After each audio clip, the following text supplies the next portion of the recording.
저랑 남자친구는 외국에서 일을 하다 만났어요. 저희는 둘 다 예수님을 믿어서 같이 교회 가서 예배도 드리고 그랬어요. 그렇게 3년을 만났고 결혼 생각도 하고 있었죠. 그러다 가을에 어머니를 보려고 귀국했는데 그 이웃분이 저한테 전능하신 하나님의 말세복음을 증거해 줬어요. 육신을 입고 돌아오신 예수님께서 수많은 진리를 선포하셔서 인류를 심판하며 정결케 하시고 사람을 죄의 속박에서 완전히 벗겨 하나님의 나라에 들어갈 수 있도록 구원하신다는 거였어요. 그 후에 저는 전능하신 하나님의 많은 말씀을 봤어요. 전능하신 하나님께서 인류를 구원하는 하나님의 6천년 경륜의 비밀, 하나님이 하시는 3단계 사역의 실상, 성육신의 비밀 등을 밝혀주셨고, 사탄이 어떻게 사람을 폐괴시키는지, 하나님은 어떻게 한 단계 한 단계 사역하시면서 사람을 구원하시는지, 또 말세에 어떻게 심판 사역을 하시며 시대를 끝내시는지 등을 다 밝혀주셨더라고요. 이런 진리의 비밀들은 제가 오랫동안 주님을 믿으면서 전혀 들어본 적 없는 거였어요. 어떤 유명인이나 위인도 선포하지 못하는 내용들이었는데 이건 예수님의 말씀이 완전히 이루어진 거였죠. 내가 아직도 너희에게 이를 것이 많으나 지금은 너희가 감당치 못하리라. 그러하나 진리의 성령이 오시면 그가 너희를 모든 진리 가운데로 인도하시리니 그가 자의로 말하지 않고 오직 듣는 것을 말하시며 장래일을 너희에게 알리시리라. 전능하신 하나님의 말씀이 진리이자 하나님의 음성이라는 게 정말 인정됐어요. 전능하신 하나님이 바로 돌아오신 예수님이셨어요. 전 너무 기뻤어요. 그래서 빨리 이 소식을 남자친구한테 전하고 싶더라고요. 우리 둘 다 전능하신 하나님의 말세 사역을 받아들여서 마지막에 같이 하나님 나라로 들어간다면 얼마나 좋겠어요. 그런데 그 외국에 있을 때 동방번개를 배척하는 설교를 자주 들었던 게 생각나더라고요. 그때 왕 목사님이 우리한테 중국에 돌아가면 꼭 조심하고 절대 동방번개 사람 만나지 말라고 신신당부했었거든요. 그리고 국내 여러 도시의 교우들한테도 중국에 이단이 있으니 조심하라고 그랬어요. 남자친구는 목사님을 굉장히 존경하고 잘 따라서 제가 전능하신 하나님의 말세 사역을 받아들였다고 하면 목사님한테 바로 말할 것 같았어요. 근데 남자친구도 예수님이 돌아오시기를 간절히 기다렸던 사람이라 주님이 돌아오셨다고 하루빨리 전해주고 싶더라고요. 그래서 제가 잘 교제해준다면 남자친구도 하나님의 말세 사역을 받아들일 거라고 믿었어요.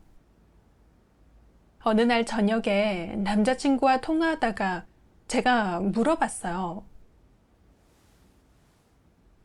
우리 둘 다 예수님이 다시 오시길 간절히 바라고 있잖아? 예수님이 오시면 어떻게 오실 것 같아? 그런데 제 말이 끝나기가 무섭게 남자친구가 갑자기 화를 내는 거예요.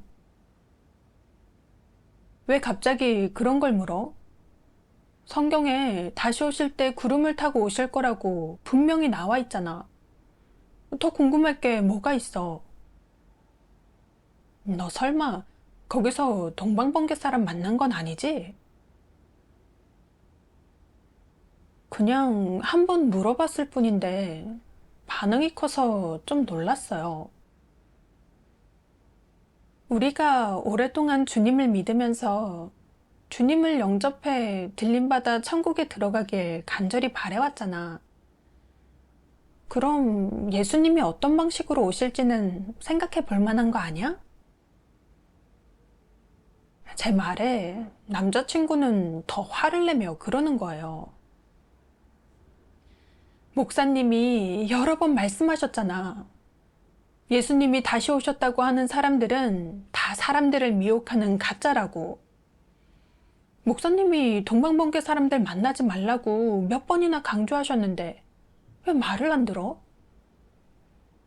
주님에 대한 믿음이 굳건하다 생각했는데, 아니, 우리 떨어진 지 한 달밖에 안 됐는데 그새 동방번개 사람을 만나고. 잘 들어. 우리가 예수님이 오시길 간절히 바라는 건 맞아. 근데 정말 주님이 오셨더라도 절대 동방번개에서 말하는 것처럼 육신을 입고 오시지 않아. 제가 무슨 말을 해도 남자친구는 전혀 들으려고 하질 않았어요. 결국 그렇게 기분 안 좋게 전화를 끊었죠. 전 남자친구의 반응에 이해할 수가 없고 정말 괴로웠어요. 그 친구도 주님이 오시길 간절히 바랬으면서 왜 주님이 어떻게 오시는지 얘기하니까 그렇게 거부 반응을 보이는 건지. 그날 밤 침대에 누웠는데 아무리 해도 잠이 오지 않아서 다시 일어나 말씀을 봤어요. 그러다 이 말씀을 보게 됐어요. 하나님이 나타나는 곳에 진리가 선포되고 그곳에 하나님의 음성이 있다. 진리를 받아들일 수 있는 사람만이 하나님의 음성을 듣고 하나님이 나타난 것을 볼 자격이 있다. 말세의 그리스도가 가져온 것은 생명이고 영원하고 영원한 진리의 도이다. 이 진리가 바로 사람이 생명을 얻는 길이자 하나님을 알고 하나님께 칭찬받는 유일한 길이다. 말세의 그리스도가 공급하는 생명의 도를 찾지 않는다면 너는 영원히 예수의 칭찬을 받을 수 없고 영원히 천국의 대문에 들어설 자격도 없다. 이는 내가 역사의 꼭두각시이자 역사의 죄수이기 때문이다. 규례와 글귀, 역사의 멍에에 지배당하는 사람은 영원히 생명을 얻을 수 없고 영구한 생명의 도를 얻지 못한다. 그들이 얻은 것은 보좌에서 흘러나온 생명수가 아니라 수천 년 동안 고여있던 더러운 물이기 때문이다. 이 말씀을 여러 번 묵상해 봤어요. 말씀이 너무 실제적이고 좋더라고요.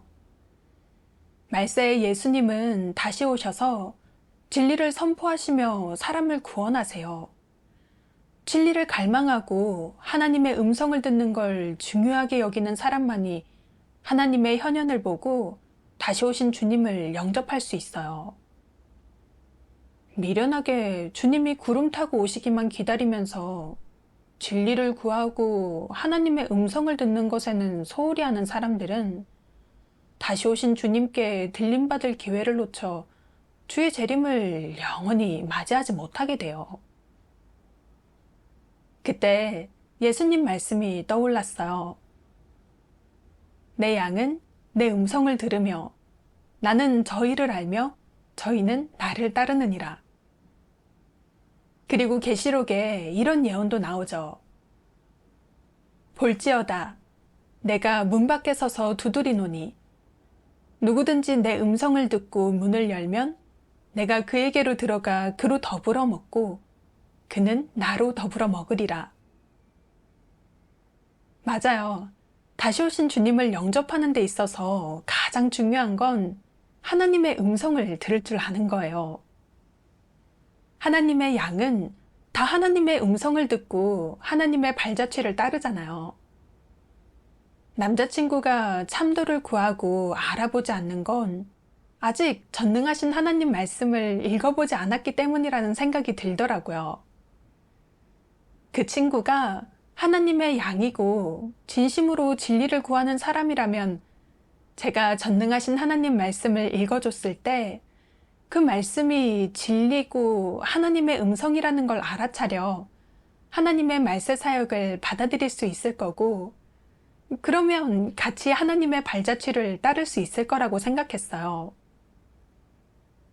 그래서 며칠 동안 전능하신 하나님 말씀을 써서 남자친구한테 편지로 보냈어요.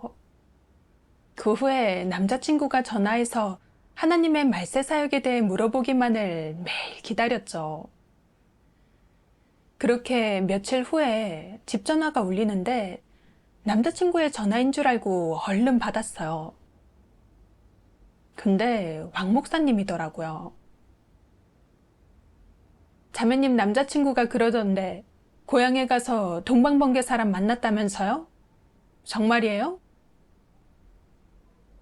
그 질문에 전 이렇게 대답했어요. 지금 알아보는 중이에요. 예수님이 다시 오신 건 우리한테 굉장히 중요한 일이니까 진지하게 구하고 알아볼 가치가 있다고 생각해요. 그러니까 목사님이 그러시더라고요. 나중에 시간 내서 자매님 고향에 가볼게요. 정말 동방번개 사람을 만난 건지 확인해야겠네요. 난 여러분의 목사로서 여러분의 생명에 책임을 져야 해요. 전 목사님이 말만 그러시는 줄 알았어요. 목사님은 저랑 멀리 떨어져 있으니까요. 근데 얼마 후에 정말 제 고향에 오셨더라고요. 그래서 저는 형제자매들이랑 같이 이 기회에 전능하신 하나님의 말세 사역을 증거하려고 했어요. 근데 절 보자마자 동방번개를 받아들였냐고 물으시더니 교만하게 말을 하시더라고요. 내가 동방번개 사람 여러 번 만나봤어요. 솔직히 말하면 여러 번 만나기 전에 동베이의 한 자매 집에 먼저 갔었어요. 근데 그 자매의 오빠가 동방번개를 믿는 사람이라 저한테 동방번개의 도를 증거하려고 하더라고요. 난 신학을 공부했고 성경에 정통한 사람이에요. 외국에 여러 유명한 목사님들도 만나봤고요. 그런 저를 미혹하고 회유하려고 하다니 정말 우스웠죠. 형제자매들은 그런 목사님한테 이렇게 권했어요. 이렇게 많은 형제자매들이 복음을 전하며 다시 오신 예수님을 증거하는데 구하거나 알아보긴커녕 대적하며 정죄하시다니, 목사님은 진심으로 다시 오신 주님을 영접하려는 게 맞나요? 예수님이 심령이 가난한 자는 복이 있나니 천국이 저희 것이라고 말씀하셨어요. 지금은 말세고 주님은 이미 돌아오셨어요. 주님이 다시 오셔서 수많은 진리를 선포하셨다는 얘기를 들으면 겸손히 구해봐야죠. 그래야 주님의 음성을 듣고 주님의 현현을 볼 수 있어요. 제대로 구하지도 않고 알아보지도 않고 무작정 거부하고 대적하면 바리새인의 전철을 밟기 쉬워요. 하나님은 지혜의 하나님이세요. 하나님의 생각은 사람의 생각보다 높고 그분의 사역은 비밀에 쌓여 있어 인류는 가늠할 수 없죠. 다시 오신 예수님을 어떻게 영접할지 목사님과 같이 교제하며 토론하고 싶어요. 근데 목사님은 들으려고 하질 않더라고요. 나한테 동방번개 얘기할 거면 됐어요. 당신들과 토론할 일은 없을 거예요. 알아보려는 의지는 조금 더 없고 심하게 거부하는 목사님을 보고 형제자매들도 더 이상 얘기를 안 하더라고요. 그때 갑자기 전화를 받으시더니 목사님이 똥배의 교회에 또 동방번개를 받아들인 신도들이 생겨서 막으러 가야 된다고 저보고 빨리 비행기표를 사달라고 하는 거예요. 그래서 제가 그랬죠. 목사님, 동방번개는 다시 오신 예수님이 진리를 선포하며 말세의 심판 사역을 하신다는 사실을 증거하고 있어요. 주님을 영접하는 일에 대해 구하거나 알아보시지 않고 그것도 모자라서 다른 사람들이 참도를 구하며 하나님의 음성을 듣는 것까지 방해하시다니. 목사님의 이런 행동이 하나님 뜻에 맞나요? 그러니까 목사님이 절 째려보시면서 그러시는 거예요. 동방번개 사람이 교회에 와서 양을 훔쳐가는 건 절대 용납할 수 없어요. 난 주님의 도를 지킬 겁니다. 정말 너무 교만한 목사님을 보면서 제가 알던 그 목사님이 맞나 믿어지지가 않았어요. 목사님을 안 지 4년 정도 됐는데 평소 겸손하시고 신도들을 많이 챙겨주셨어요. 정말 경건하시고 훌륭한 목사님이라 생각했는데 지금 이렇게 드러내는 모습을 보니까 예수님 말씀이 떠오르더라고요. 화 있을진저 외식하는 서기관들과 바리새인들이여, 너희는 천국문을 사람들 앞에서 닫고 너희도 들어가지 않고 들어가려 하는 자도 들어가지 못하게 하는도다. 목사들은 매일같이 강단에 서서 사람들한테 깨어서 주님을 기다리라고 설교해요. 근데 예수님이 정말 오시니까 주님을 영접하기 위해 구하고 알아보지 않고 오히려 정죄하고 대적하면서 신도들까지 알아보지 못하게 방해하고 교란하고 있어요. 주님의 도를 지키고 양을 보호하겠다는 기치를 내걸면서 사람들을 자기 손안에 꼭 쥐고 있어요. 그들은 과거의 바리새인들과 다를 게 없어요. 사람이 천국에 들어가는 걸 가로막는 악한 종이죠.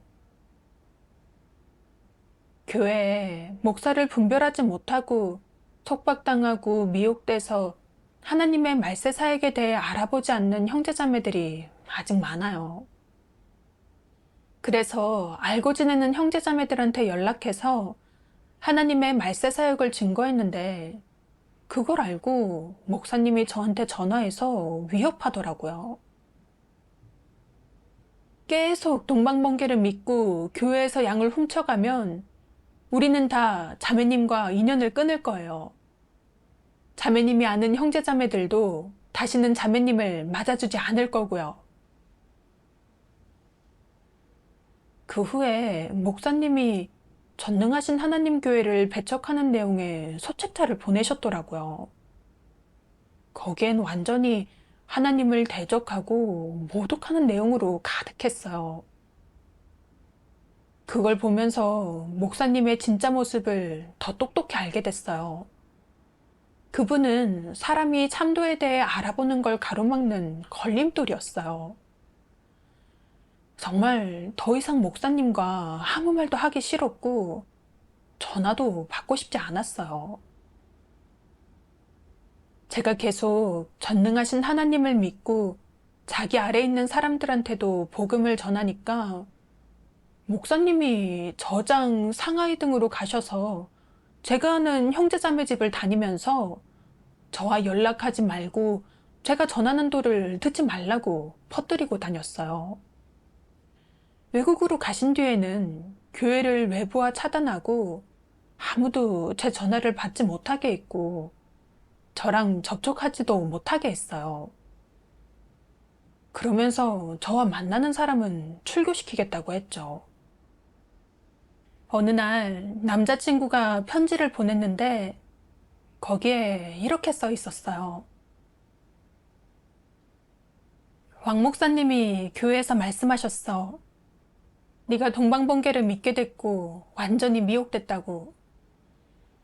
이제 우린 더 이상 믿음 안에서 형제자매도 아니고 아무 관계도 아닌 거야. 이제 다시는 전화해도 안 받을 거고 편지도 안 쓸 거야. 네가 돌아오겠다면 다 널 환영해 줄 거고 우리도 계속 같이 지낼 수 있어. 근데 네가 계속 전능하신 하나님을 믿겠다면 헤어지자. 그 편지를 보고 마음이 너무 아파 남자친구한테 전화를 했어요. 근데 목소리가 냉정하더라고요. 나 바빠. 전화 받을 시간 없어. 그럼 우린 이렇게 그냥 헤어지는 거야? 제 질문에 남자친구가 그러는 거예요. 네가 동방번개 안 믿으면 계속 만날 수 있어. 내가 우리 고모한테 부탁해서 네 출국 수속 도와달라고 할게. 고모는 여기서 장사하시니까 네가 오면 다시 여기서 살면 돼. 앞으로 행복하게 지낼 수 있을 거야. 근데 네가 계속 전능하신 하나님을 믿겠다면 헤어질 수밖에 없어. 잘 생각해봐. 남자친구의 매몰찬 말에 마음이 너무 아팠어요. 함께 하면서 참 행복했고, 남자친구가 저한테 잘해줬었는데. 근데 그런 남자친구가 이렇게까지 목사의 말만 믿고, 제가 전능하신 하나님을 믿는다는 이유만으로 몇 년간 싸운 정도 무시하고 관계를 끊으려고 할 거라고는 생각도 못했어요. 가족들도 남자친구와의 일을 알고 저를 말리더라고요. 직장도 좋고 집안도 좋잖아.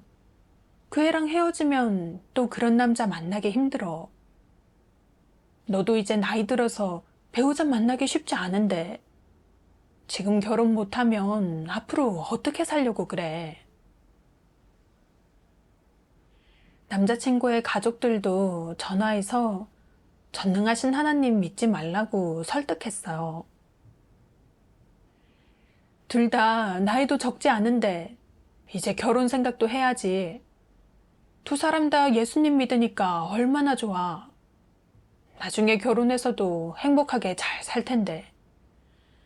아니, 근데 왜 꼭 전능하신 하나님을 믿으려고 그러니? 양쪽 가족들이 저를 설득하는데 정말 어떻게 해야 할지를 모르겠더라고요. 만약 제가 원래 교회로 돌아가 남자친구와 결혼한다면 그 사람이 저에게 물질적으로 풍족한 삶을 제공해 줄 거고 저희는 같이 외국에서 살 수도 있어요. 그건 많은 사람들이 꿈에 그리던 삶이잖아요. 근데 그렇게 했을 때 전 하나님의 말세 구원을 잃게 될 거고 아마 평생 후회하겠죠. 말세에 하나님은 또다시 육신으로 오셔서 진리를 선포해 인류를 철저히 정결케 하고 구원하심으로써 이기는 자들을 만드세요. 이건 천년에 한 번 만날까 말까 한 기회인데 놓칠 수 없잖아요. 근데 제가 전능하신 하나님을 따르기로 한다면 제 결혼은 어떻게 되는 걸까요? 전 이미 결혼할 나이가 됐고 결혼은 인생에서 중요한 일이잖아요. 그때 전 너무 괴로워서 밥도 안 넘어가고 잠도 잘 못 잤어요. 제 친구들은 이미 다 결혼해서 가정을 꾸렸는데 저는 아직 혼자라는 현실에 어떻게 해야 할지 갈등이 많이 됐죠. 이 일로 여러 번 하나님께 기도하면서 제가 앞으로 어떻게 선택하면 좋을지 인도해달라고 구했어요. 제 이런 내적 상태를 알고 형제자매들도 저에게 교제해주면서 도와줬어요. 근데 전 여전히 남자친구를 놓을 수가 없었어요. 너무 쉽게 헤어지자고 하면서 절 상대도 안 하고 매몰차게 변해버린 남자친구한테 화가 나더라고요. 그리고 목사의 말을 그렇게 철석같이 믿고 목사가 저보고 미혹됐다고 하니까 그걸 그대로 믿고 목사가 절 버리라고 하니까 몇 년이나 쌓아온 관계도 그렇게 쉽게 헤어지자고 말하는 남자친구의 모습에 화가 났어요. 생각할수록 마음이 아프고 온몸에 힘이 다 빠진 것처럼 기운이 하나도 없었죠. 그러다 어느 날 잠이 안 와서 뒤척이다 그냥 일어나서 하나님 말씀 찬양, 사람은 의미 있는 인생을 추구해야 한다를 들었어요. 사람은 현 상태에 만족하지 말고 의미 있는 인생을 추구해야 한다. 베드로의 모습으로 살려면 베드로의 인식과 체험을 갖춰야 한다. 더 높고 더 깊은 것을 추구해야 하고 하나님에 대한 더 깊고 순결한 사랑을 추구해야 하며 가치 있고 의미 있는 일생을 추구해야 한다. 이것이야말로 인생이고 이런 사람이야말로 베드로 같은 사람이다. 하나님을 사랑하려는 의지를 가진 사람에게는 얻지 못할 진리도 서지 못할 정의도 없다. 너는 일생을 어떻게 보내야 하겠느냐? 너는 어떻게 하나님을 사랑하여 하나님의 마음을 흡족해 해야 하겠느냐? 이는 모두 내 일생에서 가장 큰 일이다. 너에게 이런 의지와 끈기가 있어야 한다는 게 가장 중요하다. 기계 없는 나약한 자가 되지 마라. 너는 의미 있는 인생과 의미 있는 진리를 체험하는 법을 배워야 한다. 자신을 그렇게 건성으로 대해선 안 된다. 일생이 자기도 모르는 사이 지나가 버리는데 너에게 하나님을 사랑할 이런 기회가 또 오겠느냐? 사람이 죽은 후에 하나님을 사랑할 수 있겠느냐? 너는 베드로와 같은 의지와 양심이 있어야 하고 의미 있는 삶을 살아야 한다. 자신을 우롱하지 마라. 사람으로서 하나님을 추구하는 사람으로서 너는 내 일생을 어떻게 대해야 하는지, 자신을 어떻게 하나님께 바칠지, 하나님을 어떻게 믿어야 더 의미 있게 믿을 수 있을지, 하나님을 사랑하는 이상 어떻게 해야 더 순결하고 더 아름답고 더 선하게 하나님을 사랑할 수 있을지 신중하게 생각해야 한다. 이 찬양을 여러 번 반복해서 들어봤어요. 베드로는 평생 하나님을 사랑하고 하나님을 흡족하게 해드리기를 추구하면서 의미 있고 가치 있는 인생을 살았어요. 그 모습에 감동이 되더라고요. 베드로는 예수님의 말씀과 사역을 통해 예수님이 그리스도이시자 살아계신 하나님의 아들이라는 걸 알게 됐어요. 또 예수님을 위해 전도하고 사역하면서 유대교의 핍박을 받았지만 전혀 흔들리지 않고 굳건히 예수님을 따랐어요. 오늘날 하나님은 친히 육신을 입으시고 우리 가운데 오셔서 말씀을 선포하시고 사역하시며 사람을 구원하세요. 전 하나님 말씀을 보고 하나님의 음성을 듣고 나서 전능하신 하나님이 다시 오신 예수님이라는 걸 확신했어요. 근데 남자친구가 결혼과 전능하신 하나님을 놓고 선택하라고 하니까 전 남자친구와 결혼해 외국에서 편하게 살 수 있는 기회를 놓치고 싶지 않아 선뜻 결정을 내리지 못했어요. 오랫동안 주님을 믿었지만 제가 추구하는 건 하나님으로부터 오는 진리와 생명이 아니었던 거예요. 하나님을 사랑하고 흡족하게 해드리며 의미 있고 가치 있는 인생을 살길 추구한 게 아니라 물질적으로 풍요롭고 육적으로 안락한 삶을 추구했던 거예요. 전 사람이 죽은 후에 하나님을 사랑할 수 있겠느냐란 말씀을 묵상하면서 스스로에게 물어봤어요. 내가 살아있는 동안 하나님을 사랑하고 하나님을 흡족하게 해드리며 의미 있고 가치 있는 인생을 살길 추구하지 않는다면 내가 원하던 결혼 생활을 하고 육적인 안락함을 누린다고 해서 그게 의미가 있을까?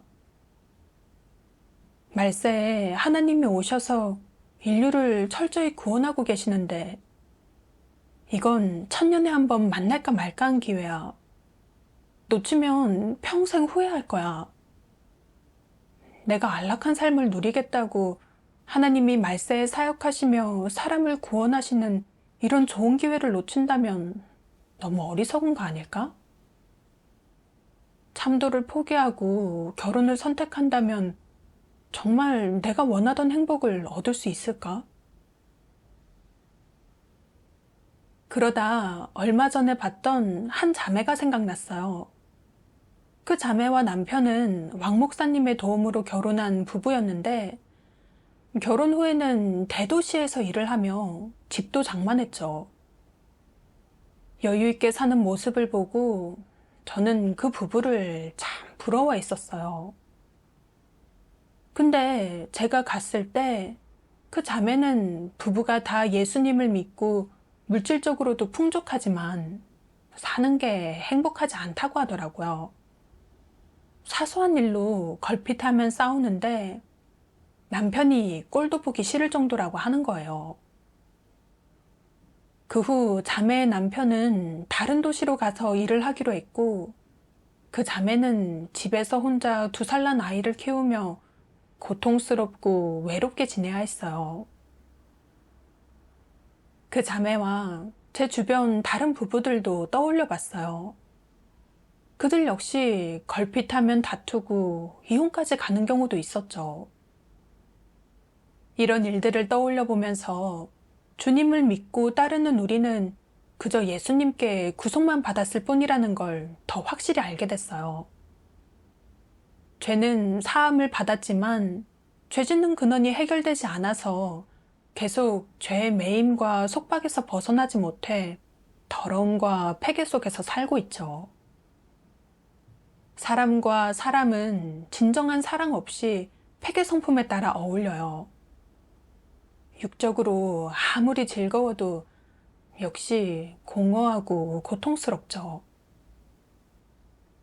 이런 걸 깨닫고 저는 지금 제 앞에 있는 이 선택을 신중하게 해야 한다는 걸 느꼈어요.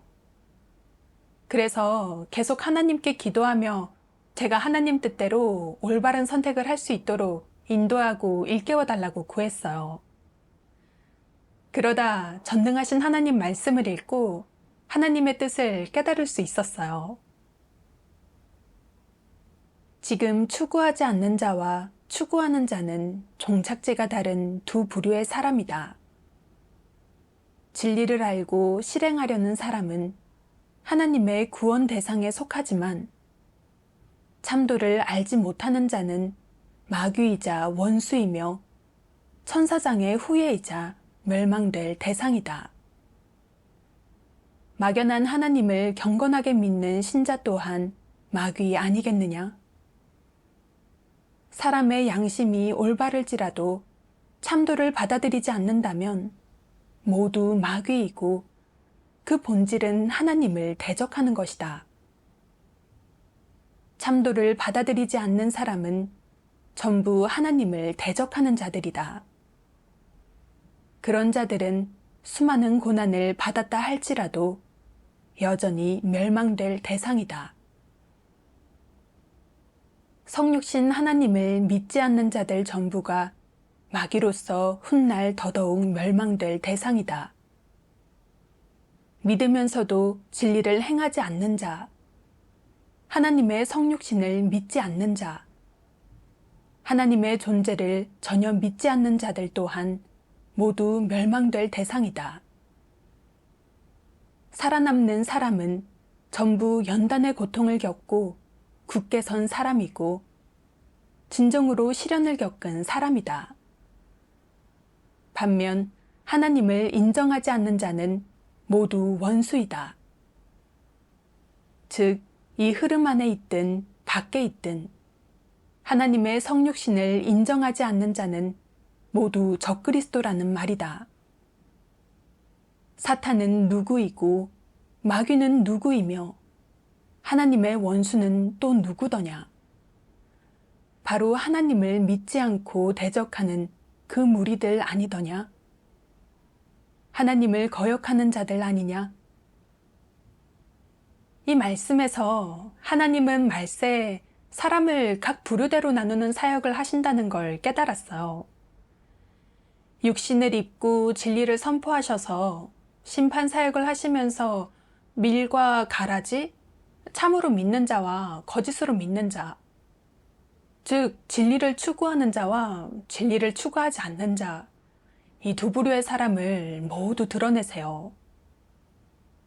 입으로만 하나님을 믿는다고 할 뿐 진리는 추구하지 않고 하나님의 현현을 갈망하지 않는 자들, 은혜만을 구하고 떡으로 배만 불리려고 하는 불신파들과 진리를 증오하고 하나님을 대적하는 적그리스도들은 모두 하나님께 드러나 결국 도태되고 징벌을 받게 돼요. 제 남자친구는 겉으론 인성이 괜찮아 보이고 성실하고 믿음직하고 제게도 잘해줬죠. 근데 하나님이 두 번째로 성육신하셨다는 얘기만 꺼내면 진리를 구하지 않고 맹목적으로 목사를 따라 제가 하나님의 말세 사역을 받아들이는 걸 교란하고 방해했어요. 심지어 결혼을 내세워 참도를 포기하라고 강요했죠. 그 사람은 예수님을 믿지만 그냥 예수님 믿음만 공허하게 지킬 뿐이지 다시 오신 주님이 선포하신 진리를 받아들이지 않고 전능하신 하나님을 대적하고 정죄까지 했어요. 그러니 진리를 증오하고 하나님을 대적하는 그 사람의 본질이 뭔지 알겠더라고요. 그 사람은 하나님 말씀에서 폭로하신 불신파고 진정으로 하나님을 믿고 진리를 사랑하며 진리를 받아들이는 사람이 아닌 거예요. 하나님을 대적하는 그의 사탄 본성이 진리 앞에서 철저히 드러난 거죠. 그런 사람은 하나님의 음성을 알아듣지 못하는 자고 하나님의 양이 아니에요. 만약 제가 그런 사람과 결혼한다면 우린 공통된 언어나 추구가 없을 거예요. 그럼 결혼 생활은 행복하지 않을 거고요. 하나님 말씀에서 하나님 뜻을 깨닫고 나니까 마음이 자유해지고 어떤 선택을 해야 할지도 알겠더라고요. 그 후에 남자친구한테 전화해서 이렇게 말했어요. 난 계속 전능하신 하나님을 따르기로 결정했어. 헤어지고 싶다면 내 선택을 존중할게. 앞으로 각자의 길을 가자. 남자친구는 그 말을 듣고 안타까운지 그러더라고요.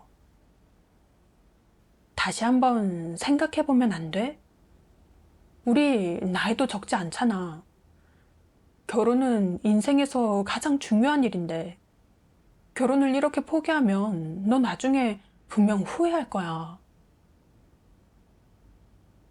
전 이미 진리를 증오하고 하나님을 대적하는 그의 본질을 꿰뚫어 봤기 때문에 그가 무슨 말을 하든 흔들리지 않고 이렇게 말했어요. 전능하신 하나님의 말씀은 내게 인생의 길을 가르쳐 줬고 나는 굳건히 그 길을 갈 거야. 내 결심은 변하지 않아. 전화를 끊고 나서 정말 홀가분하고 자유해지더라고요. 전 하나님 말씀의 인도로 제 인생에서 어떤 길을 선택해야 할지 알 수 있었어요. 또 목사와 장로의 외식하는 진짜 모습도 철저히 꿰뚫어 볼 수 있었죠. 그들은 깨어서 다시 오시는 주님을 기다리라고 외치지만 막상 말세에 하나님이 육신을 입고 현현에 사역하시는데도 구하거나 알아보진 않고 오히려 미친 듯이 정죄하고 대적했어요.